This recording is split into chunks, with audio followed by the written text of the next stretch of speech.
नमस्कार दोस्तों, मैं प्रफुल्ल फार्मर फैमिली में आप लोगों को स्वागत करता हूं। आज से 30-40 साल पहले जो लोग खेती करते थे वो बहुत अच्छी तरह उत्पादन करते थे, क्योंकि वहां जैविक खाद का इस्तेमाल किया जाता था।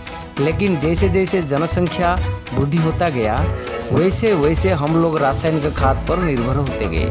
हमारे पास अभी गो पालन नहीं होता है, हम कोई भी पशुओं को अभी पालन नहीं करते, इसीलिए गोबर और गौमूत्र का अभाव होने लग गया और हम जनसंख्या वृद्धि होने के कारण रासायनिक खाद का ज़्यादा इस्तेमाल करने लगे। इसके वजह से जो ज़मीन है वो कठिन और कठोर हो गया और ज़मीन में जो जीवाणु रहते थे वो जीवाणु का अंत हो गया और धीरे धीरे जीवाणु कमज़ोर होते गए। तो हमारा जो फसलें हम लगाते हैं उस चीज़ को अच्छा पोषक तत्व नहीं मिल पाया। इसके कारण हमारा जो फसलें बहुत अच्छा उत्पादन नहीं होता है, मगर होता है तो अच्छा रासायनिक खाद और अच्छा कीटनाशक डालने के बाद। मगर हम वो चीज़ को आज बंद नहीं करेंगे तो हमारा जो अगली पीढ़ी है वो ज़मीन में कुछ भी नहीं उगा पाएंगे और ज़मीन बहुत सत्यानाश हो जाएगा और ज़मीन बंजर हो जाएगा। इसीलिए हम जो कीटनाशक भी इस्तेमाल करते हैं वो कीटनाशक जैसे जैसे स्प्रे करते हैं वो सारा वायुमंडल में चला जाता है। वायुमंडल में जाने के कारण हमारा नाक की तरफ से के पेट में भी जाता है और वो कीटनाशक खाद्य में भी अंदर तक जाता है। जो खाद्य हम खाते हैं वही पेड़ से उगा हुआ खाद्य है, इसीलिए वो खाद्य शरीर में जाके कीटनाशक जहर जैसा हमारा शरीर में भी जाता है। तरह तरह बीमारी इंसान के सामने आता है और रोज़ इलाज के चक्कर में ज़्यादा पैसा खर्चा हुआ करता है।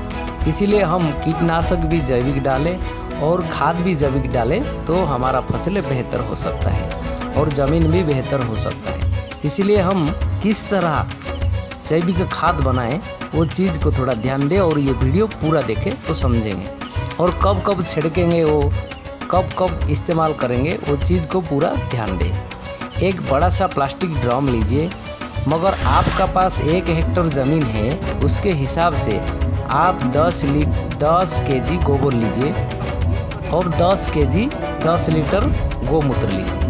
मगर गोबर का गाय का गोबर लेते हैं तो भैंस का मूत्र ना लीजिए, गाय का ही मूत्र लीजिए, और भैंस का गोबर लेते हैं तो भैंस का मूत्र ही लीजिए। और 10 लीटर मूत्र के बाद आप 1 केजी कूड़ लीजिए और 1 केजी मिट्टी लीजिए। मिट्टी ऐसा लेना जो बड़ा पेड़ होता है उस पेड़ का नीचे का लेना, क्योंकि पेड़ में ज़्यादा ऑक्सीजन निकलने के कारण वो ज़मीन में ज़्यादा जीवाणु रहते हैं। वो जीवाणु ही एक्टिवेट होके आपका ज़मीन में जाके जीवाणु का संरचना हो जाएगा और सारा चीज़ जीवाणु का खेल है। और मिट्टी मगर ताज़ा हो तो 1.5 किलो लीजिए और सूखा हो तो 1 किलो लीजिए। और उसमें से जो चने का डाल रहता है, चने मतलब देसी चने का डाल सबसे सस्ता रहता है, 15 या 20 रुपया किलो, उसका पाउडर लीजिए। उसका पाउडर 1 केजी लीजिए।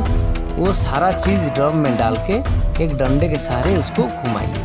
नहीं तो मगर आपका चीज़ कोई मिलावट नहीं हो तो आप चने के डाल के साथ वो मिट्टी थोड़ा मिला दीजिए। मिलने के बाद वो अपना आसानी से वो अंदर घुल जाएगा। और मगर गोबर कठिन हो तो भी आप गोबर के साथ उसको मिला के वहीं पानी यहीं मूत्र के साथ घोल सकते हैं। घोल के वो सब ड्रम में डाल के एक डंडे के सहारे घुमाइए।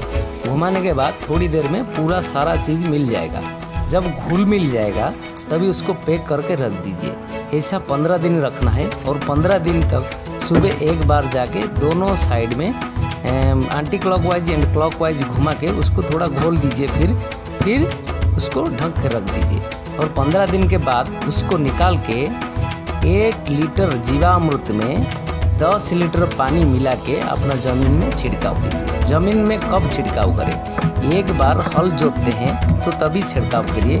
एक बार हम बीज रोपण करते और अंकुरित होने के बाद एक बार फिर से छिड़काव कीजिए। ऐसे हर 21 दिन के बाद 5 बार छिड़काव कीजिए। जब आप 5 बार छिड़काव कर देंगे तो उसका जो चक्र है वो पूर्ति हो जाएगा और अच्छा फसल और उत्पादन किया जा सकता है। इसीलिए उसको जीवामृत हम क्यों कहते हैं? जीवामृत मतलब जो ज़मीन में जीवाणु होते हैं वो जीवाणु को उसको अमृत की तरह ये काम करता है। जो जीवाणु होता है वही ज़मीन में उर्वरकता लाता है और उर्वरकता लाने से फसलें अच्छे होते हैं।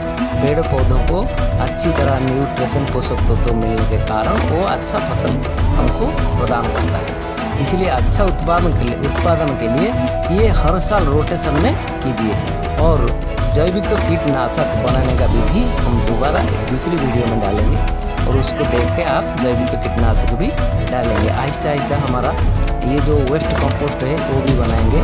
धीरे धीरे आप लोग को सारा वीडियो हम देते जाएंगे। इसलिए आप लोग सब्सक्राइब कीजिए और बेल आइकन को भी दबा दीजिए ताकि हमारा जो नई वीडियो आएगा आप तक पहुंच जाएगा आसानी से और नोटिफिकेशन आप तक पहुंच जाएगा। तो आप देख के इसको सीख के आप ज़मीन में इस्तेमाल कर सकते हैं। थैंक यू, नमस्कार, धन्यवाद।